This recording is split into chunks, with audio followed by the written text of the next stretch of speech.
멈추지 마라. 눈앞의 상황이 마음을 눌러도 원망치 마라. 너의 입을 지켜라. 저들은 너의 입을 보고 있다. 마음을 뺏기지 마라. 내가 널 도우지 않는단 소리에 너의 모든 게 불리해도 너는 기도를 계속해라. 너 기도를 멈추지 마라. 내가 너의 그 모든 상황을 바로 역전시키리니 너 기도를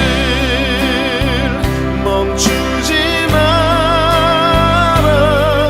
내가 잠시도 쉬지 않고 모든 걸 지켜보고 있으니 바로 역전되리라.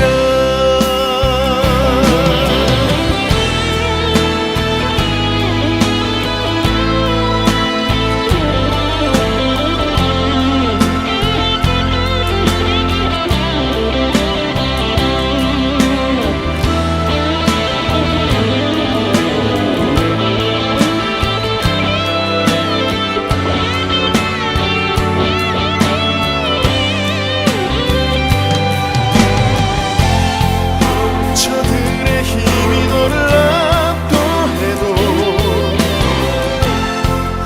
저들의 힘이 내 숨을 조여도 너는 보리라. 기도의 능력을 내가 역전시키리라. 너 기도를 멈추지 마라. 내가 너의 그 모든 상황을 바로 역전시키리니 너 기도를 멈추지 마라. 내가 잠시도 쉬지 않고 모든 걸 지켜보고 있으니 너 기도를 멈추지 마라. 내가 너의 그 모든 상황을 바로 역전시키리니 바로 역전되리라. 바로 역전되리라. 이제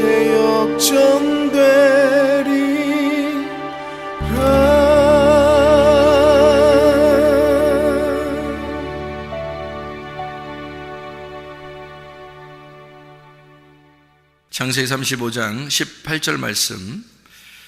그가 죽게 되어 그의 혼이 떠나려 할 때에 아들의 이름을 베노니라 불렀으나 그의 아버지는 그를 베냐민이라 불렀더라. 아멘. 창세기 35장 18절의 말씀은 베냐민의 이름이 어떻게 되었는가라고 하는 것을 이제 나오는 그런 장면인데요. 베노니라고 하는 그 이름이 어떤 의미를 갖고 있는가는 그 번호를 써 있어서 보니까 베노니라는 말은 슬픔의 아들이다, 이런 이름이었고요. 베냐민이라는 이름은 오른손의 아들이라, 이렇게 이야기했습니다.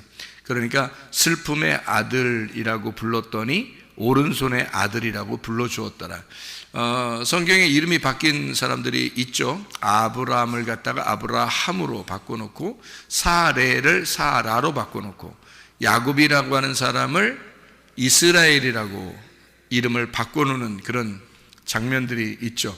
그 이삭을 이삭이라고, 그러니까 비웃는 이삭을 진짜 기쁨의 이삭으로, 웃음으로 바꿔놓는 그런 이야기를 우리가 볼 수 있는데요. 여기서 보면 베노니라는 이름이 베냐민이라는 이름으로 바뀌었더라. 그럼 바뀌는 어떤 과정이 있었을 거 아니겠는가? 그 과정이. 그러면 슬픔의 아들이라는 단어에서 오른손의 아들이란 말은 전혀 반대 말인데, 전혀 반대인데 이 반대가 갈 때 그 과정이라는 게 있지 않았을까 하는 얘기입니다. 그 과정이. 그럼 그 과정이 어떤 과정일까? 슬픔의 아들이라고 하는 것이 있고 오른손의 아들이라는 게 있다면 완전 반대거든요. 그러면 슬픔의 아들, 오른손의 아들이 오른쪽에 있다면 슬픔의 아들은 그럼 어느 쪽에 있겠어요? 왼쪽에 있겠죠. 그러니까 슬픔의 아들 쪽에 있는 왼쪽, 오른손의 아들 쪽에는 오른쪽인데, 그 오른쪽에는 그러면 슬픔이 변하여 오른쪽으로 갔으니까 부활의 모습, 그러니까 기쁨의 오른손으로 바뀌었겠죠. 그죠? 자, 슬픔의 아들이 기쁨의 아들로 바뀌었다. 왼손에 있던 아들이 오른손의 아들이 되었다. 이제 이런 의미를 우리가 바라볼 수 있죠. 그러니까 한쪽에는 슬픔이라고 썼지만 사실은 기쁨을 반대로 쓰기 위해서 쓴 것이고, 오른손의 아들이라고 썼지만 왼손이라고 하는 것에 반대로 쓴 거란 말이에요. 그죠? 그러니까 왼손은 슬픔이고 오른손은 기쁨이다. 이런 얘기가 되겠죠. 예수님께서도 하늘나라에 올라가서 하나님의 보좌 어디에? 우편에 앉아 계시다 그러죠. 그러면 우편이라고 하는 거는 권능의 자리를 얘기하는 거고, 또 기쁨의 자리를 얘기하는 거고, 부활의 자리를 말하는 것이다. 그러니까 오른쪽이라고 하는 것은 왼쪽에서 오른쪽으로 갔을 때는 슬픔에서 기쁨으로, 그리고 죽음에서 부활로, 아래에서 위로 올라갔다, 이렇게 볼 수가 있죠. 예수님 십자가 밖에 돌아가실 때도 왼편의 강도와 오른편의 강도가 있었죠. 한쪽 편의 강도가 이제 그 예수님을 비난하게 되고, 또 한쪽 편의 강도는 이제 구원을 받게 되는 그런 일들도 있었단 말이에요. 그죠? 그러면 그 양편에 왜 강도가 있었느냐면, 한쪽 편의 강도를 미워해서 거기다 써놓은 게 아니라, 한쪽 편의 강도와 같은 내가, 예수님을 비난하던 내가 예수님을 바라보고 그 예수님의 그 죄 없으심을 인정하고 그분을 나의 주인으로 모셔드릴 때 한쪽 편으로 옮겨가는, 그러니까 한쪽 편 강도가 다른 한쪽 편으로 옮겨가서 낙원에 이르는 그런 장면들을 우리가 볼 수가 있다는 얘기죠. 부자와 거지나서에서 부자가, 가짜 부자였던 부자가 예수님을 이제 제대로 가난한 거지가 되게 되면, 그러면 하늘나라의 진짜 부자가 된다라는 그런 이야기를 하는 것과 마찬가지죠. 그러니까 왼쪽과 오른쪽에는 모두 다 이게 완전히 반대를 성경에 써놓는 것은, 이것을 반대로 써놔서 이쪽 편과 이쪽 편을 갖다가 서로 한쪽은 나쁘다 한쪽은 좋다라는 것을 쓰려고 하는 게 아니고, 한쪽 편에 있던 자가 한쪽 편으로 가는, 그러니까 이것이 두 개 다 내 마음 안에서 이루어지는 것이다 라는 것을 우리가 생각해 볼 수 있는 거죠. 그러면은 마음 안에서 베노니가 베냐민이 되었다라고 하는 것은 슬픔의 아들이 기쁨의 아들로 바뀌었다, 왼손의 아들이 오른손의 아들로 바뀌었다, 이렇게 볼 수가 있죠. 그러면 어디에서 일어나는 사건이라고요? 내 마음 안에서 일어나는 사건이라고요. 내 마음 안에서 일어나는 사건이니까 왼손이 오른손으로, 슬픔이 기쁨으로 바뀌었으니까 어디에서 어디로 옮긴 거예요? 지옥에서 천국으로 옮긴 거죠. 그러니까 지옥의 자식이었던 땅의 운명에서 하늘의 운명으로, 천국의 자식으로 바뀌었다는 거죠. 그러니까 땅의 운명에서 하늘의 운명으로 바뀌었다, 이렇게 볼 수 있는 그런 내용들이란 말이에요. 그러니까 나 자신에 대한 하나님께서 우리에게 배려하시는 그 말씀 자체는 나에게 말씀하시는 것이다 라는 것을 우리가 기억해야 되죠. 베냐민이 옛날에 살았는데 그 베냐민이라는 사람이 원래 이름이 옛날에 베논이었대, 태어날 때는. 그런데 그 아들을 아버지가 이름을 다시 불렀대, 베냐민이라고. 그래서 베냐민 지파가 있는 거야, 이스라엘 땅에는. 그 베냐민들이 지금도 살고 있어. 베냐민 지파 사람들이 지금도 살고 있어 라고 그렇게 얘기를 한다면 성경하고 나하고는 아무 상관없는 말씀이 되는 거죠. 그렇죠? 그런데 이 말씀이 나하고 진짜 상관 있는 말씀이 되려면 어떻게 돼야 돼요? 베노니가 베냐민이 돼야 되는데 내 마음 안에서 이루어지는, 내 마음 안에서 베노니가 베냐민이 되고 왼손이 오른손 되고 말이에요. 땅이 하늘로 되고요. 땅의 운명에서 하늘의 운명으로 바뀌어야 되고 지옥의 삶에서 내가 천국의 삶으로 바뀌어야 된다. 이것이 하나님이 우리에게 요구하시는, 너 왼편에 있다가 오른편으로 간다는 그런 하나님의 그 의도하심, 우리에게 인도하시는 그 하나님의 의도를 우리가 마음을 깨닫게 되는 것이 성경이다. 그것을 우리가 알게 되면 하나님은 결론적으로 우리에게 어떤 걸 주시려고 하겠단 말이에요. 결론적으로는 베노니가 아니라 베냐민이라는 것이 결론인 거죠. 하나님이, 그죠? 하나님 우리에게 주시려고 하는 건 베노니가 아니에요. 베냐민이라고 하는 걸 주려고 했던 거죠, 우리한테. 그러니까 이런 결론이 성경에 나와 있다는 얘기는 결국 우리를 베노니로 죽는 게 아니고 너는 베냐민으로 살아야 돼 라는 것을 우리에게 말씀하시는 그런 내용이 되겠죠. 그러면 이 성경 자체가 베노니와 베냐민이라는 이름이 써 있을 때 이 두 개가 같이 써 있는데, 두 개는 결국엔 이 성경은 베노니 쪽이 아니라 베냐민 쪽에 있었던 거란 얘기죠. 왜냐하면 결론이 그렇게 나와 있는 거니까. 그럼 여러분과 저의 태어남이 중요한 거예요? 태어난 다음에 다시 태어나서 하늘의 삶을 사는 게 중요한 거예요? 다시 태어나는, 거듭나는 것이 필요한 것이다. 네, 거듭난. 그러니까 예수님이 이제 그 바리새인들한테도 거듭나야 된다 이렇게 얘기하는 게, 물과 성령으로 너가 다시 태어나야 된다. 어떻게 뱃속에 들어갔다가 다시 태어나야 됩니까? 니고데모가 그렇게 물어보죠. 예수님이 네가 참 선생이면서도 그것도 모르냐, 이런 얘기. 이건 육체적인 얘기가 아니라 영적인 이야기야. 그런 이야기를, 하늘의 이야기를 갖다가 해주니까 니고데모가 뭐 알턱이 있나요? 잘 모르죠. 알턱이 없죠. 그래서 알턱이 없어서 그냥 땅의 생각을 하다 보니까 엄마 뱃속에 다시 들어갔다가 또 태어나야 됩니까? 라고 이런 생각만 하는 거죠. 그랬더니 예수님이 그런 말이 아니야. 물과 성령으로 다시 태어나야 돼 라는 말을 했으니까, 물과 성령으로 태어나는 말을 왜 그렇게 했을까요? 갑자기 뜬금없이 거듭난다고 하는 것은 물과 성령으로 태어나야 돼 라는 말을 왜 뜬금없이 했을까요? 그 뜬금없는 얘기 아니에요. 예수님이 거기 다 이어져서 얘기하는 건데 그게 뜬금없이 얘기하는 것처럼 들리는 거예요. 왜? 니고데모가 그 바리새인이고요, 그리고 관원이고요. 그러니까 이쪽 그러니까 율법적으로는 아주 성경을 많이 아는 사람이란 말이에요. 그런 율법적으로 많이 아는 사람에게 예수님이 뜬금포를 날렸다? 물과 성령으로 거듭나야 돼 라는 말을 그렇게 날렸다고 하는 것은 그 사람을 뭐랄까, 너 성경 뭐 이런 건 알아? 이러면서 이제 그렇게 말한 게 아니라, 너도 알 텐데, 내가 이렇게 말하는 거 보면 너도 알 텐데 하면서 얘기를 하는 거예요. 그게 그런 식으로 얘기하는 거지. 진짜 뭐 무시해가지고 너 이런 거나 알아? 너 거듭나는 게 뭔지나 알아? 뭐 이렇게 얘기하면서 얘기하는 내용이 아니라는 거죠. 왜냐하면 구약 성경에 진짜 구원, 하나님의 그 언약, 하나님의 그 약속이라고 하는 건 말이에요, 물과 성령으로 태어나는 것을 이야기하는 것이거든요. 그러니까 물과 성령으로 거듭나고 태어나야 된다는 것은 그냥 신약에 와서 예수님이 갑자기 거듭나려면 물과 성령으로 태어나야 돼 라고 이야기하는 게 아니고, 구약 성경에도 물과 성령이라고 하는 것이 이미 존재하고 있었다는 얘기입니다. 그것으로 거듭나야 돼 라는 말은 그 말씀을 너가 깨달아야 돼.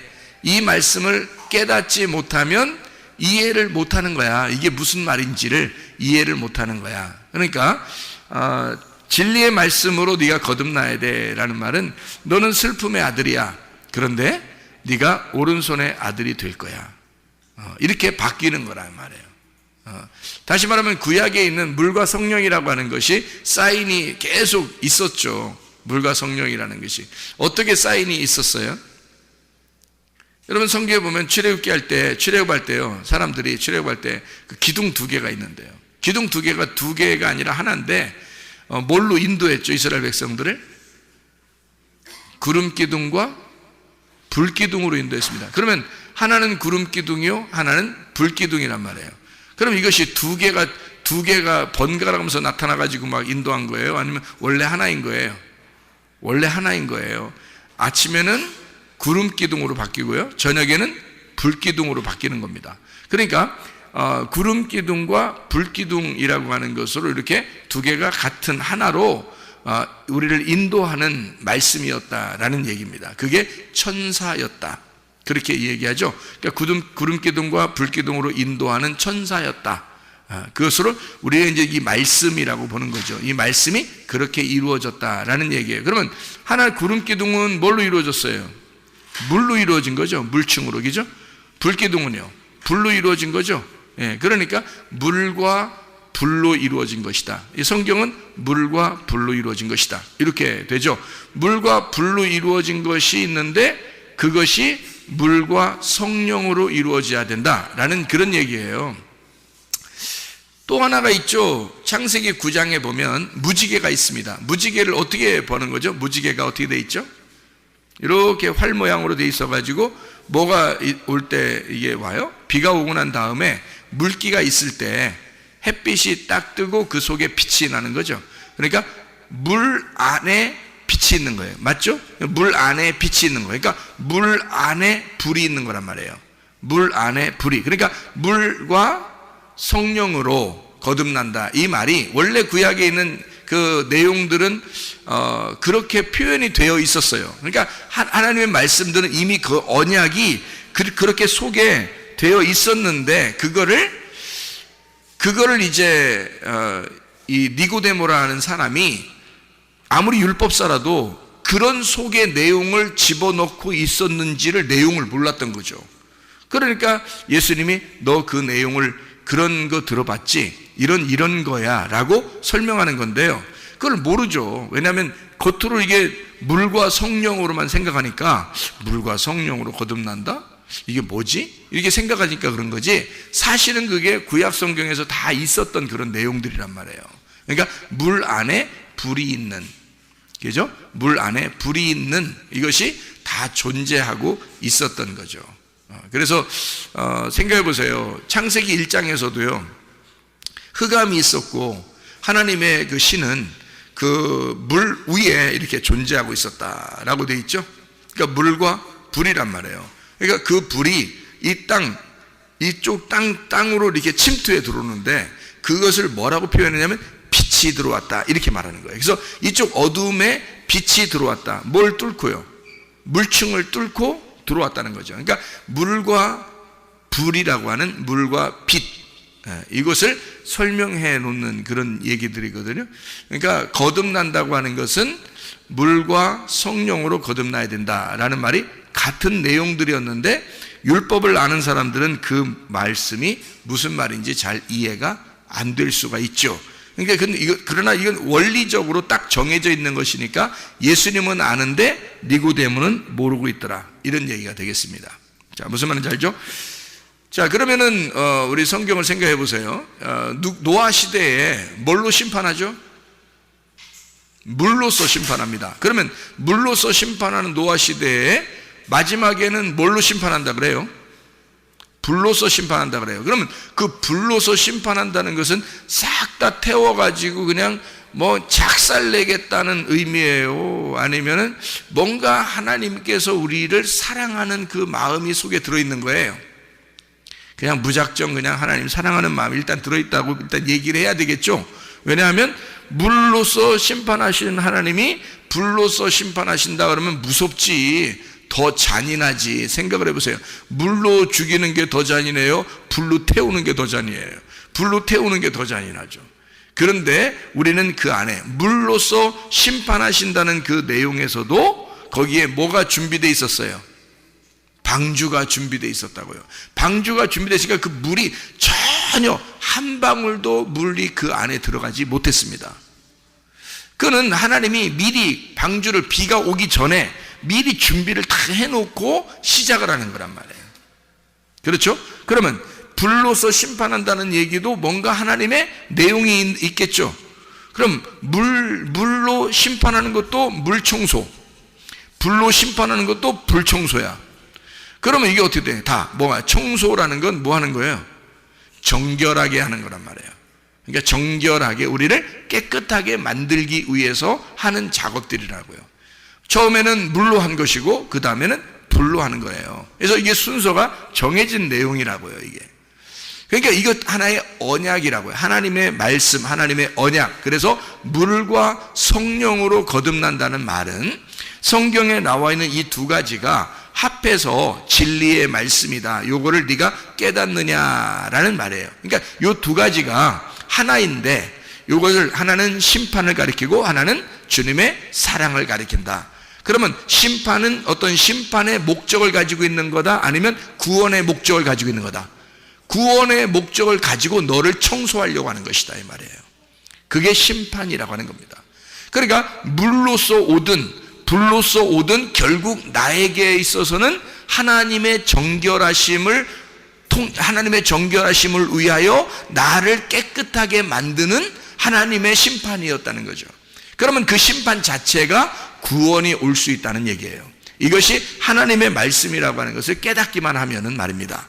그러나 이걸 깨닫지 못하면 실제로 자기가 너무 교만해지고 하나님처럼 돼서 자기가 진짜 불심판으로 끝나버리면 이것은 영원히 기회가 없어지는 거죠.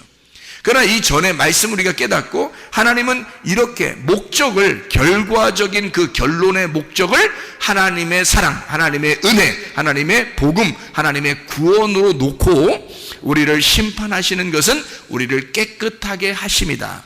깨끗하게 하려고 우리를 그렇게 심판하시는 것이다 라고 믿게 만드는 거죠, 하나님이. 그를 믿게 만드니까 여기서도 베노니라고, 슬픔의 아들이라고 하는 것을 아버지는 뭐라고 부른다고요? 아니야, 슬픔의 아들이 아니라 이 아들은 반드시 오른손의 아들이 될 거야 라고 베냐민이라고 불렀단 말이에요.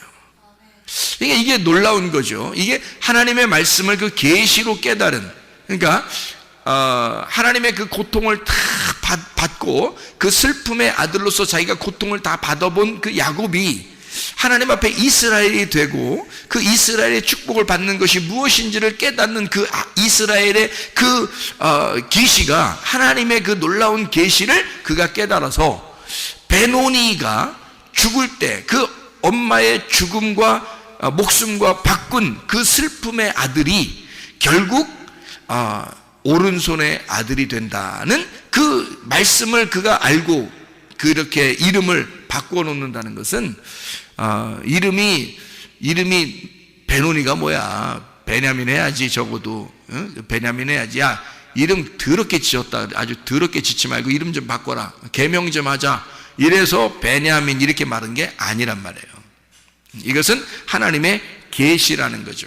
하나님의 계시를 통해서 이렇게 말씀하시는 것이다, 이런 이야기를 하는 것입니다. 자, 제가 이제 성경을 여러분 이렇게 이런 식으로 이렇게 보게 되면, 제가 성경 여기서 한번 창세기니까 한번 찾아봅시다. 창세기 42장 16절을 한번 봐봐요. 창세기 42장 16절 말씀. 너희 중 하나를 보내어 너희 아우를 데려오게 하고 너희는 갇히어 있으라. 내가 너희의 말을 시험하여 너희 중에 진실이 있는지 보리라. 바로의 생명으로 맹세하노니 그리하지 아니하면 너희는 과연 정탐꾼이니라 하고 그들을 다 함께 3일을 가두었더라. 이렇게 되어 있습니다. 누구 안 오면 이거를 너희들 말이 다 거짓이다 되는 거예요? 누구 안 데려오면? 베냐민 안 데려오면 너희의 말은 다 거짓이 된다는 거예요. 그죠? 물론 이제 요셉이 자기 동생이니까, 친동생이니까 뭐 그렇게 이야기할 수도 있겠죠. 친동생 좀 데려와라. 보고 싶어 죽겠다. 뭐 이렇게 할 수도 있겠죠. 그런데 일부러 이제 12명의 그 아들에서 이 베냐민을 특별히 진실이냐 거짓이냐를 시험할 때 그 베냐민을 갖다가 이름을 거론했다라는 것을 우리가 볼 수 있죠.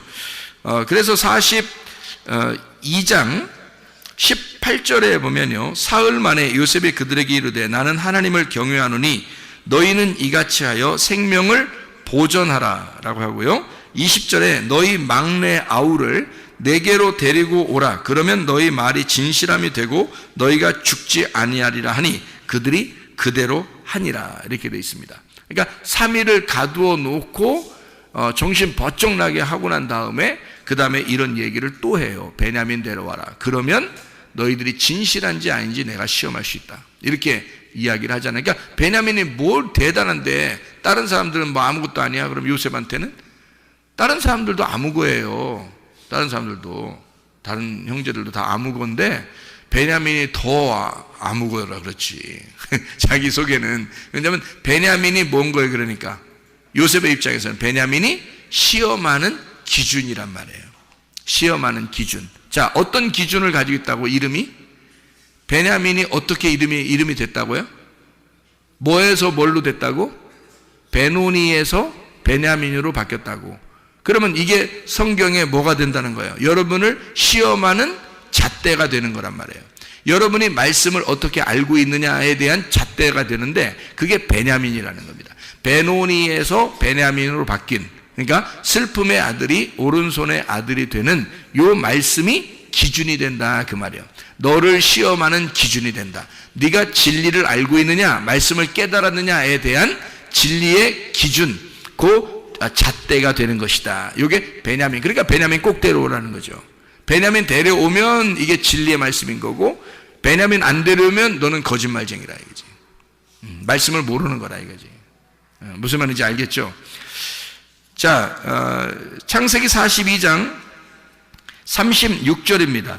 그들의 아버지 야곱이 그들에게 이르되 너희가 나에게 내 자식들을 잃게 하도다. 요셉도 없어졌고 시므온도 없어졌거늘 베냐민을 또 빼앗아 가고자 하니 이는 다 나를 해롭게 함이로다. 자, 뭐라는 거예요? 내 거 다 잃어버리게 한다. 내 거 다 뺏어가려고 하는구나. 그러니까 베냐민이 어떻게 될 줄 모르고 보내는 겁니다. 이 야곱이 보낼 때는요. 그 말은 실제로 자기가 다 잃어버리는 순간이란 말이에요. 그러니까 자기가 다 잃어버리기 전까지는 사실은 시험하는 게 아니죠. 다 잃어버리는 것까지가 시험이란 말이에요. 하나님의 시험. 그러니까 베냐민이 오면은 야곱의 모든 걸 잃어버리는 거라고요. 사실은 형제들은요 베냐민하고 요셉을 별로 안 좋아했어요. 생각해 보세요. 배다른 동생이고요, 그죠? 배다른 동생이고 베냐민하고 요셉은 배다른 동생일 뿐만 아니라 별로 좋아하지 않았어요. 그래서 요셉 팔아먹고 그랬잖아요. 그리고 베냐민도 그러죠. 그러니까 똑같이 이 형제들 입장에서는 사실 베냐민이나 요셉이나 그렇게 중요한 인물들이 아니에요. 누구한테 가장 중요한 인물이겠어요? 베냐민이 야곱에게 가장 중요한 인물이에요. 그러니까 결국에는 누구를 다 이렇게 파괴시키려고 베냐민 오라고 하는 거예요. 야곱이라는 사람을 파괴시키려고 베냐민 오라고 한 거예요. 결국에는 야곱이라는 내가 모든 어떻게든지 내가 가지고 소유한 것들을 가지고 있는 것 그거 하나까지도 뺏어버리려고 하는 게 하나님의 마음이라는 거죠. 근데 그게 쉬우냐고. 여러분 같으면 그게 쉽냐고요. 어렵죠. 자기가 남아있는 그 하나 이거 지키고 싶지 않겠어요?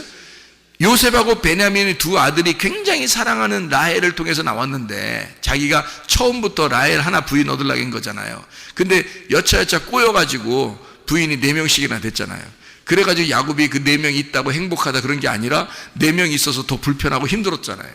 원래 나엘 1명만 데리고 있었으면 뭐 요셉하고 베냐민 둘만 낳고 재밌게 살았을 수도 있죠. 그죠? 자기가 원하는 결혼을 했으니까. 그런데 원하지 않게 3명의 부인을 더 얻은 거예요. 야곱이. 힘들죠. 1명도 힘든데 4명이면 얼마나 더 힘들겠어요. 그렇게 힘들게 살아가는 야곱, 이 야곱에게서 요셉하고 베냐민이 너무 사랑스러운데 그걸 뺏어가는 거예요. 요셉은 죽었다고 됐죠. 그죠? 팔아 넘겼는데 죽었다고 얘기했잖아요. 그 아들들이. 그러니까 죽은 줄 알죠.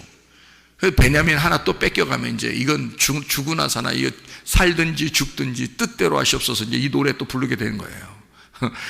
그러니까 베냐민 보내면서 그 말한 거예요. 살든지 죽든지 뜻대로 하소서. 눈물 쭉 흘리고 그러는 거지. 그러니까 결국에는 누구의 마음을 찢어 놓으려고 한 거예요? 베냐민의 아버지의 마음을 찢어 놓으려고. 그 누구예요? 그게 베냐민의 이름을 지어준 게 누구예요? 아버지잖아요. 그 아버지의 마음을 찢어 놓는 거예요. 그러니까 야곱이라는 그 아버지의 마음을 찢고 베냐민을 갖다가 보내는 그런 이제 야곱의 그 슬픔을, 이 슬픔의 아들이 결국 베냐민을 통해서 자기들이 가지고 있었던 그 진리의 말씀이 사실인 것이 확증이 되고 베냐민을 사랑하고 있다는 것이 확증돼서 나중에 이 베냐민을 통해서 사실 오른손의 아들이 되었다는 그 이야기를 우리가 알 수 있죠. 야곱이라는 사람이 이제 진짜 요셉도 만나고요.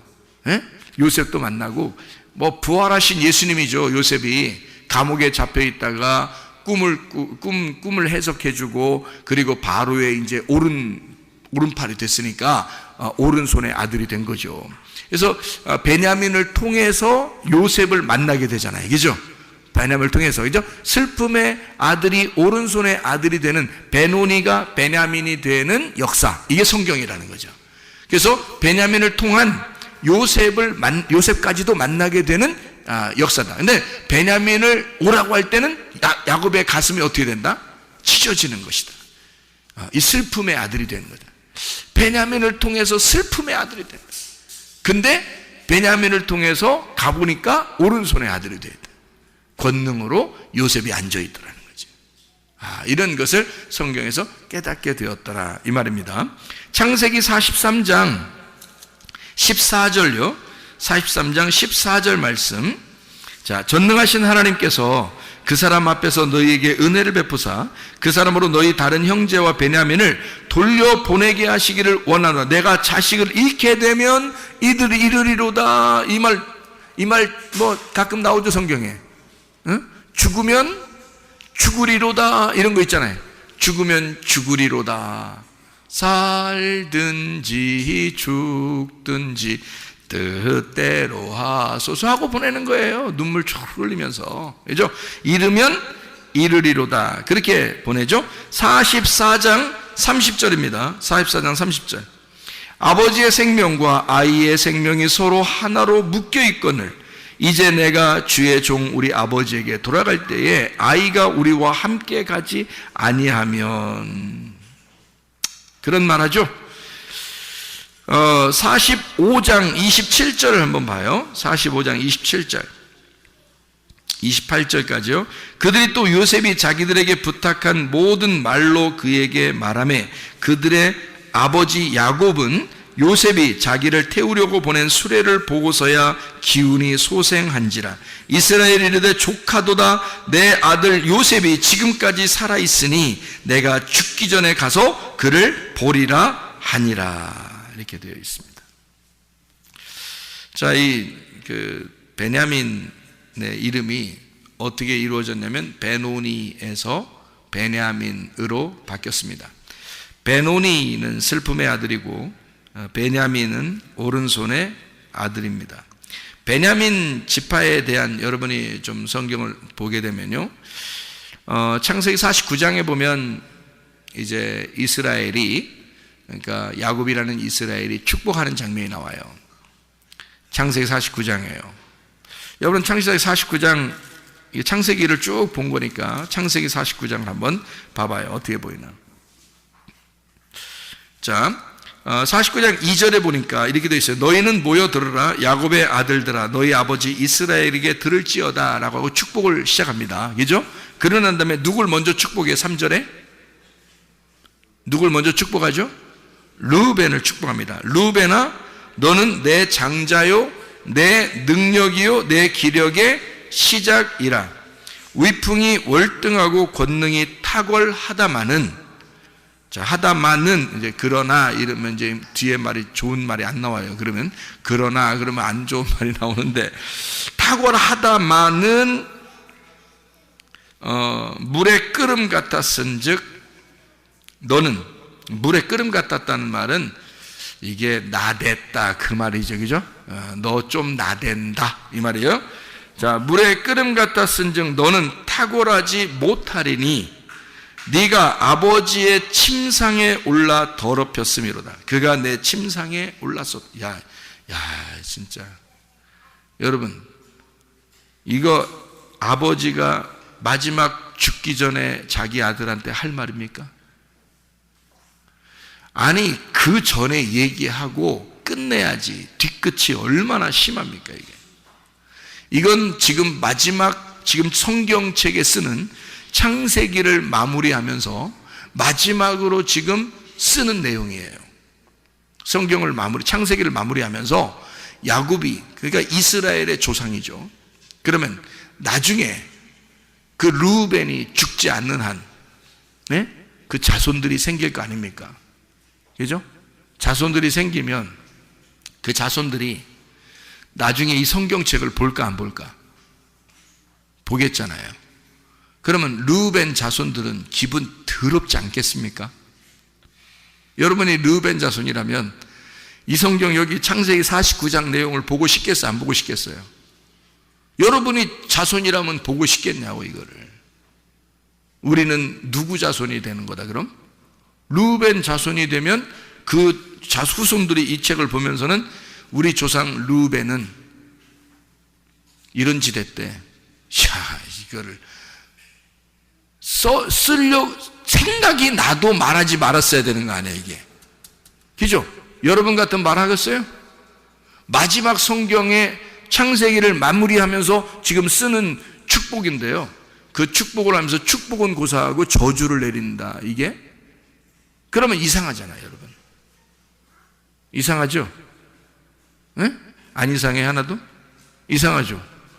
이거 마지막 마무리 축복하는 장면에서 저주를 내리고, 그리고 그의 자손들이 이것을 볼 수 있도록 만들었다? 그 자손들, 아니, 그 자손들 뿐만 아니라 전 세계에 흩어져 있는 하나님을 믿고 주님을 영광스럽게 나타내는 그 주님을 주인으로 모시는 자들이 다 보게 되는데, 르우벤은 이런 지대때요 라고 써놨다. 문제가 크지 않겠습니까?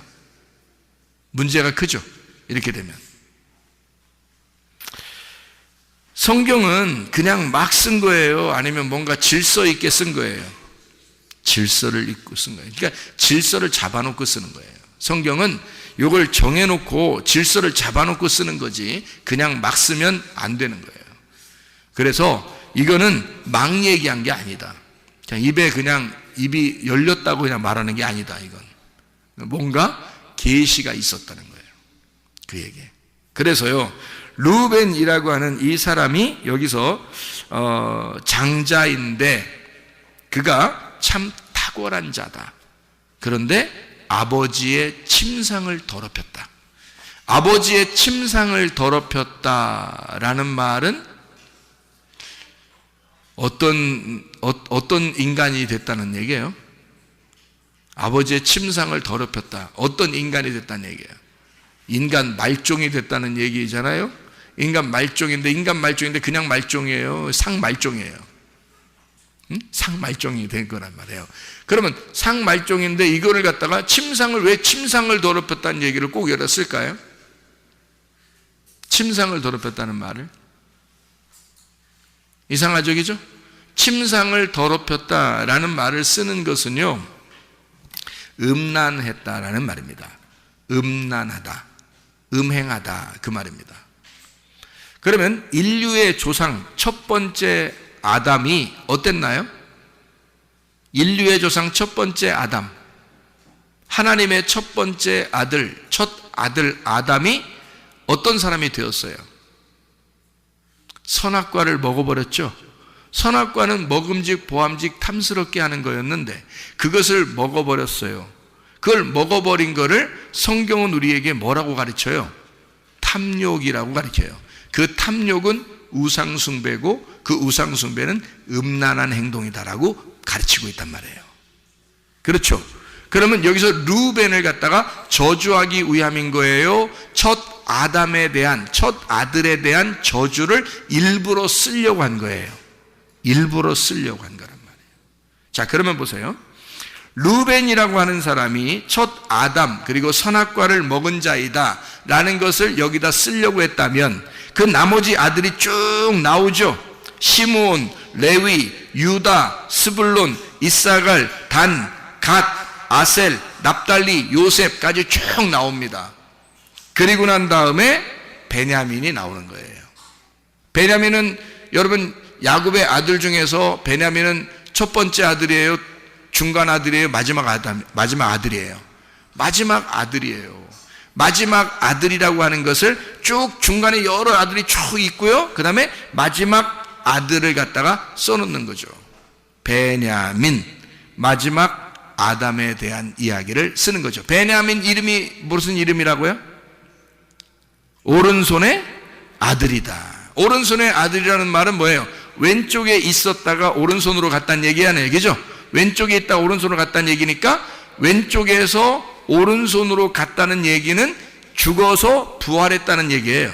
그죠? 땅에서 하늘로 갔다는 얘기고요. 그러니까 베냐민이라고 하는 아들을 최고 마지막에 쓴 이유는 쓰면서 마지막 아담, 오른손의 아들인 생명나무. 자, 첫 번째 르우벤은 어떤 아들이었다고요? 첫 아담을, 그가 뭘 먹었다고요? 선악과를 먹었다. 그래서 음행하다라는 말을 쓰는 거고, 베냐민이라는 이름, 그 아들의 이름은 뭐라고요? 오른손의 아들이라고요. 일부러 베냐민을 축복하는 겁니다. 마지막으로 베냐민을 축복해. 물론 마지막 아들이니까 마지막으로 축복하는 거 당연하겠죠. 근데 베냐민을 마지막으로 놓고 축복하면서 오른손의 아들, 생명나무를 먹은 자, 생명나무가 된 자를 축복하는 것이다, 그 말입니다. 자, 그래서 베냐민을 통해서요, 잘 봐요. 여기에 원래 처음에는요, 요셉이라는 사람이 야곱의 아들 요셉이 죽임당하려고 하다가 형들한테 죽임당하려고 하다가 요셉이 형들이 죽여서 뭐하냐, 팔자. 그래서 팔아버린 거거든요. 그러니까 요셉이 하나 잃어버리고 몇 명 있었어요. 거기에 형제들이 요셉 하나 잃어버렸으니까 몇 명 있었겠어요? 11가 있었단 말이에요. 그러니까 하나가 없어졌단 말이에요. 11가 모여 있었다고요? 11가 모여 있는데 11가 모여 있으면 돼요, 안 돼요? 안 돼요. 왜요? 야곱의 그 아들들은 12이 돼야 돼요. 12지파가 돼야 되거든요. 그게 이스라엘이란 말이에요. 자, 이해가 됩니까? 그러면 12아들, 12지파가 돼야 되는데 그게 하나님의 정하심인데 요셉을 잃어버렸으니까 그러면 11가 되잖아요. 그죠? 그럼 여기서 이스라엘에서 계속 가나안 땅에서 살게 되면 계속 11가 살게 되는 거겠죠? 그죠? 11의 아들이 계속 사는 거잖아요. 11명이. 그죠? 그런데 요셉이 어디에 가 있어요? 애굽에 가 있죠. 애굽에 가 있어서 쌀을 갖다가 이제 아들들이 가가지고 쌀 좀 얻어오는 거예요. 쌀 얻어서 쌀 좀 사가지고 쌀 얻어서 왔는데 요셉이 무슨 주문을 했어요? 무슨 주문? 베냐민 데려와라 그러죠.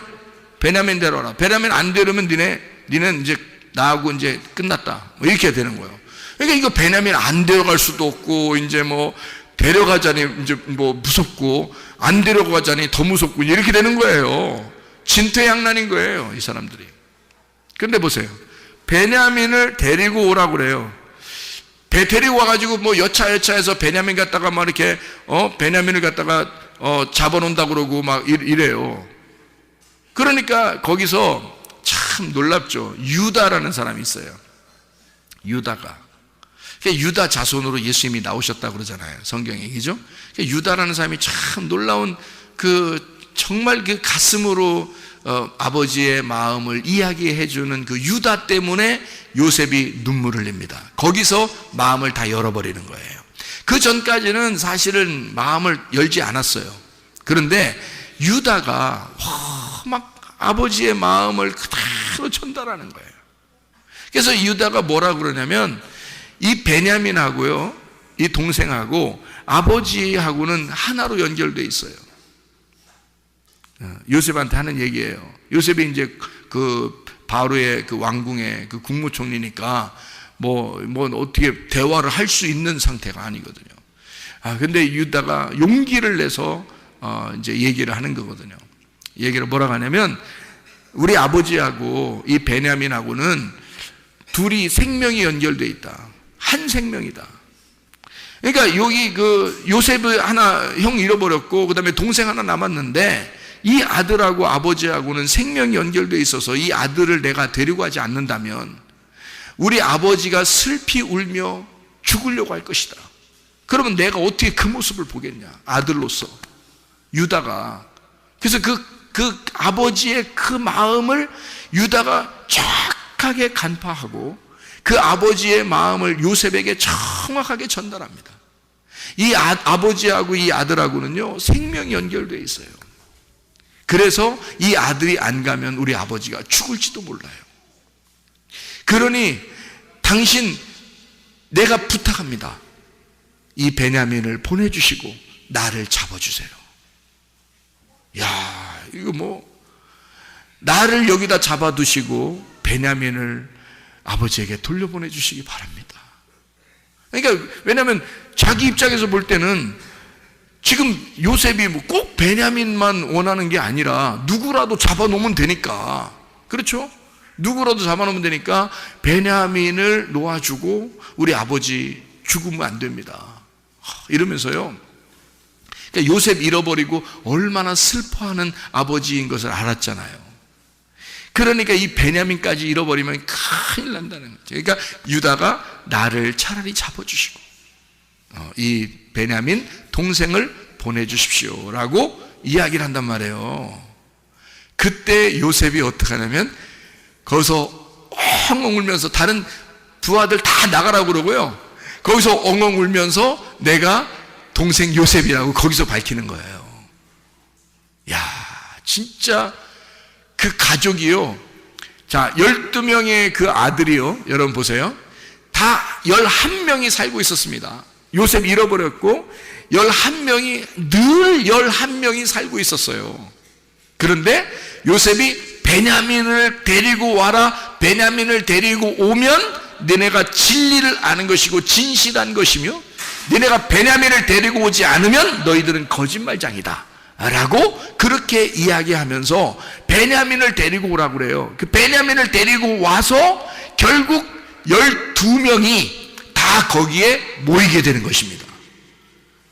베냐민이 아니었으면 12명이 모일 수가 없죠. 11명만 계속 모이고 있었는데 베냐민을 통해서 12명이 모이게 되는 거죠. 야, 그런 놀라운 역사가 베냐민을 통해서 이루어졌다는 거죠. 그러니까 이 베냐민이라고 하는 사람, 12지파를 완성하게 되는 베냐민이 없어서는 12지파가 완성되지 않는 거죠. 그래서 베냐민 지파 사람들이 하나님 앞에 참 귀하게 쓰임받는 사람들이 꽤나 있습니다. 어떤 사람들이 베냐민 지파인데 하나님 앞에 쓰임받냐면요, 가장 나는 작은 자입니다 라고 주장했던 사람이 있었어요. 그가 누구냐면 사울 왕이었습니다. 자기는 베냐민 지파 중에 가장 작은 자인데요 라고 할 때 하나님은 그 사람을 왕으로 세웠단 말이에요. 자기를 작은 자라고 여길 때 하나님은 왕으로 그를 세운다. 그 사울 왕의 이름을 그대로 본따서 신약에 사울이라고 하는 스데반을 죽인 사람이 있었어요. 그 사람이 하나님께서 만나주시는 거예요. 주님이 그 사울을 만나주시는 거예요. 그 사람이 베냐민 족속이에요. 바울이요. 하나님이 하나님께 쓰임받는 사람, 하나님이 쓰시려고 하는 사람들은 큰 자들이 아닙니다. 자기를 작게 여기는 자들. 나는 죄인 중에 괴수요. 바울이죠, 그죠? 그 사람 베냐민 지파 사람이에요. 베냐민 지파는 막내예요. 지파들 중에서 막내라고요. 그런데 그 막내인 베냐민 지파를 통해서 전 세계가 복음화가 되는 놀라운 역사가 일어나게 됐다. 그게 바울이었다. 하나님은 바울이 큰 자였기 때문에 쓰는 게 아니라 하나님은 그가 가장 작은 지파인 내가, 베냐민 지파인 내가, 하나님 앞에 가장 작은 자인 내가 하나님 무엇을 할 수 있겠습니까? 라고 주님께 고백하게 될 때 주님은 그 사람을 들어서 오른손의 아들로 만들어 주신다는 겁니다. 하나님의 그 놀라운 역사죠. 이렇게 베냐민은 막내지만 이 베냐민을 통해서 마지막 아담을 완성하고 12지파의 모든 지파를 완성하고 그리고 이 모든 오른손의 왼쪽에서 드디어 오른쪽으로 가게 되는 놀라운 역사를 이 아버지가 그가 태어날 때 대논이었어요. 분명히 슬픔이었습니다. 자기가 가장 아끼고 사랑하는 아내가 잃어버렸어요. 그 순간, 그러니까 이 아들을 얻을 때 자기의 아내가 죽은 거거든요. 그렇게 슬픔이 있는 아들, 이 아들을 아버지는 오른손의 아들이라고 그렇게 불렀단 말이에요. 너는 슬픔의 아들이 아니라 마치 이제 오른손의 아들이 될 것이다. 드디어 너는 오른손의 아들로서 너는 살게 될 것이다. 실제로 그 베냐민을 통한 그 베냐민 지파를 통해서 이스라엘의 첫 번째 왕이 나오고요, 베냐민 지파를 통해서 전 세계의 복음, 신약의 그 복음화가 열려지는 바울이 나타나게 되는 놀라운 하나님의 역사를 우리는 보게 되죠. 베냐민 지파, 이 베냐민이라는 사람을 통해서 오른손의 아들을 통해 모든 지파가 하나가 되고 서로 합력해서 선을 이루는 하나가 되는 그런 놀라운 완성을 우리는 보게 되는 것입니다. 여러분, 우리는 다 부족한 자들이에요. 우리는 특별히 이방인들이고요, 그런 12지파에도 속하지 못하는 그런 아주 연약한 자들이에요. 그러나 마태복음 25장에는 이렇게 말씀하고 있습니다. 너희가 지극히 작은 자에게 한 것이 곧 나에게 한 것이다, 이렇게 말씀하고 있습니다. 다시 말하면 여러분과 제가 작은 자라고 여길 때 주님은 나와 함께 하시고 있다는 겁니다. 내가 작은 자라고 여기는 그 사람에게 주님은 함께 하고 있다. 그래서 작은 자에게, 지극히 작은 자에게 한 것이 곧 나에게 한 것이다. 네가 그러면 지극히 작은 자가 된다면 주님은 나와 함께 할 것이다. 그러면 나와 함께 하시는 그 주님, 그 임마누엘의 그 주님은 내가 작은 자라고 고백할 때, 내가 겸손하게 주님 앞에 머리 숙이고 무릎 꿇을 때 하나님 우리와 함께 하신다. 주님은 여러분과 함께 하시기를 원하십니다. 여러분 지금 슬픔의 아들인지 모르죠. 그러나 하나님 반드시 여러분을 오른손의 아들로 삼아주실 것입니다. 슬픔의 아들이 결론이 아니고요, 오른손의 아들이 결론이에요. 그래서 완성이 되는 것입니다. 하나님의 그 권능, 그 부활의 그 권능 안에 하나님은 우리에게 결론을 정해놓고 우리를 갖다가 슬픔의 아들이 어떻게 하면 오른손의 아들이 되는가를 우리에게 알려주시는 것이 이 성경책이라는 거죠. 하나님의 말씀을 통해서 우리가 우리 자신들의 그 여건이, 환경이 그렇게 슬픔뿐일 수밖에 없는, 괴롭고 슬프고 어려움 가운데 있는 우리들일지라도 가장 작은 자인 나를 오른손의 아들로 삼아주시는 우리 하나님, 그래서 나를 급기야 하나님의 사람으로 쓰시는 하나님, 그런 여러분과 제가 되어서 주님과 동행하다가 주님 만나시기를 바랍니다.